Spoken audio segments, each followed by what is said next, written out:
Welcome to the Slop Farm. Enjoy the video. In this video, I will explain how to make an Amiibo card. Start by gathering your essential tools. You will need NTAG 215 NFC tags, which are crucial for storing the Amiibo data.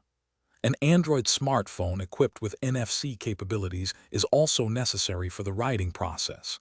Make sure to download a reliable Amiibo writing application, like Tagmo, from your App Store. Finally, you will need the Amiibo data files, typically in a bin format, which can be found through various online resources. Once you have your materials, the next step is to prepare your device. Install the Amiibo writing application, such as Tagmo, on your Android phone. Navigate to your phone settings and ensure that the NFC function is turned on.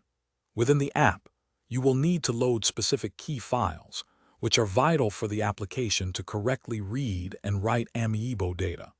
A quick test involves placing an NTAG 215 tag near your phone to confirm recognition. Now, let's talk about getting the actual Amiibo data. You will need to search online for the specific Amiibo character data you want to put on your card. These files are typically found in a bin format. It is important to ensure that the files you download are legitimate and not corrupted to avoid issues later. Once downloaded, save these bin files to a folder on your Android device that you can easily access from your Amiibo writing application. With your data ready, it is time to write it to the NFC tag. Open your Amiibo writing application and navigate to the Write tag or similar option. Select the Amiibo bin file you wish to use from your device's storage.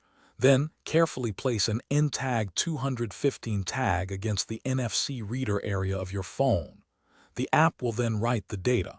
Once complete, test your newly created Amiibo card with your game console to ensure it functions perfectly.